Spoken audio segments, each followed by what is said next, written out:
Hello guys, आज हमारे पास है एनसीईआरटी का क्वेश्चन नंबर 15। इसमें क्या चीज़ दे रखी है? An object of size means क्या हो गया, आपकी जो हाइट है, हाइट वो होगी आपकी 7.0 सेंटीमीटर, यानी कि आपकी हाइट होगी 7 centimetre. Is placed at A 27 centimetre in front of concave mirror, यानी कनकेव मिरर के सामने कहाँ रखी हुई यू कितनी का आपके पास 27 सेंटीमीटर। आपका जो कन्वेक्स मिरर है, कनकेव मिरर है, उसके सामने 27 सेंटीमीटर के पास आपका ऑब्जेक्ट रखा होगा और उसकी जो फोकल लेंथ है f इक्वल टू कितना हो गया मेरे पास 18 सेंटीमीटर। हमने क्या चीज फाइंड करनी है? At what distance from the mirror should be screen be placed, भाई कितनी दूरी के ऊपर आपको इमेज प्राप्त होगी, यानी कि v आपके पास कितना हो गया फाइंड करना है। v हमने क्या करना है? फाइंड करना है कि आपको इमेज डिस्टेंस फाइंड करना है। फिर क्या हो गया, आपके पास अगर ऑब्जेक्ट की हाइट है तो आपको इमेज की भी हाइट क्या करनी पड़ेगी? फाइंड करनी पड़ेगी। फिर हमने क्या निकालना पड़ेगा? मैग्निफिकेशन, यानी कि आपके पास क्या है? कनकेव मिरर है, कनकेव मिरर में आपकी जो हाइट है वो 7 सेंटीमीटर है। दूसरा जो ऑब्जेक्ट उसके सामने रखा हुआ उसका डिस्टेंस कितना है? 27 सेंटीमीटर है। और आपकी जो फोकल लेंथ है वो कितनी है? 18 सेंटीमीटर है।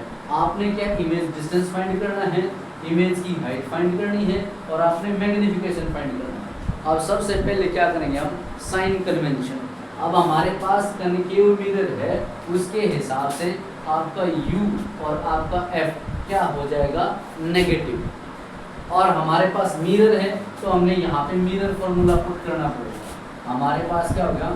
1/f इक्वल टू 1/v और प्लस 1/v। मिरर फॉर्मूले में क्या होता है? प्लस का साइन होता है। अब हमने ये देखना है, इस फॉर्मूले को इस तरीके से एडजस्ट करना है कि हम आसानी से इसको कर सकें। हमारे पास अगर v फाइंड करना है तो हमें इसको एडजस्टमेंट करना पड़ेगा। तो मेरे पास क्या हो गया? 1/v 1/f। आप इक्वल से जब इस तरफ लेके पॉजिटिव तो किसका हो जाएगा? माइनस का 1/v इक्वल टू 1/v। या तो आप इसको ऐसा लिखो या आप इसको 1/v equal to 1/f minus 1/v। ये हो गया हमारे पास। अब हम क्या करेंगे? इसमें वैल्यू पुट करेंगे। 1/v इक्वल टू f की वैल्यू मेरे पास कितनी है?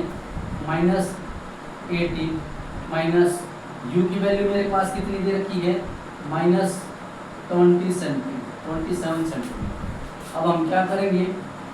1/v इक्वल टू एलसीएम हमारे पास ऐसा होगा जो दोनों से क्या हो जाएगा? डिवाइड हो जाएगा।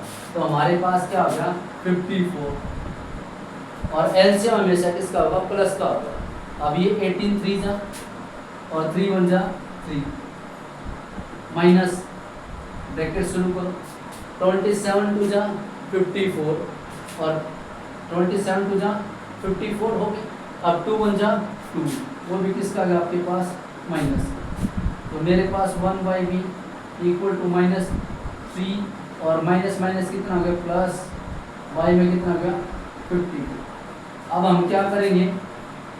1/v इक्वल टू इसमें से -3 में से 2 का कितना हो गया? माइनस का 1 y में 50। अब हमने क्या करना है? फाइंड करना था v। तो हमारे पास क्या हो गया?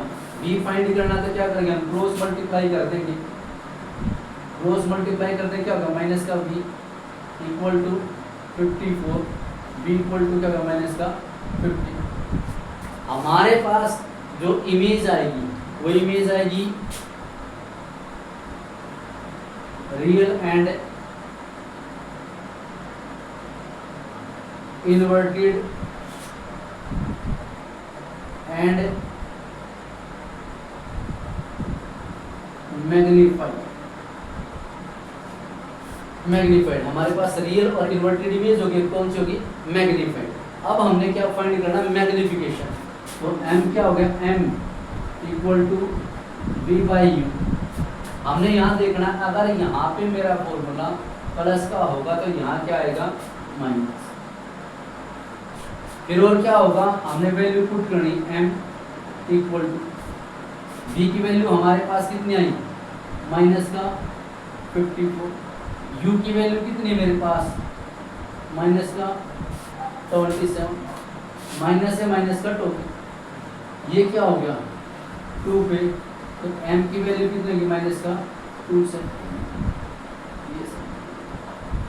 अब हमने क्या फाइंड करनी है, हाइट फाइंड करनी है किसकी, इमेज की। तो हमारे पास क्या हो गया m equal to v by u equal to h dash by में h। ये क्या होगा आपका इमेज डिस्टेंस, ये आपका ऑब्जेक्ट डिस्टेंस, ये आपकी इमेज हाइट, ये आपकी ऑब्जेक्टिव हाइट। तो मेरे पास क्या हो गया, इस सारे की वैल्यू तो मेरे पास है, कितनी है माइनस का 2 इक्वल टू एस डैश आपको फाइंड करना है, और एच की वैल्यू आपको गिवन है कितनी है 7।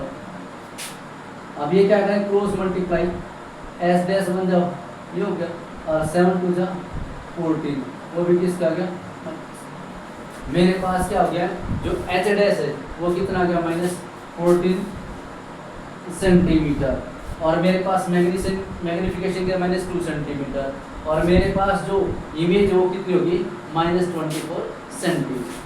Thank you.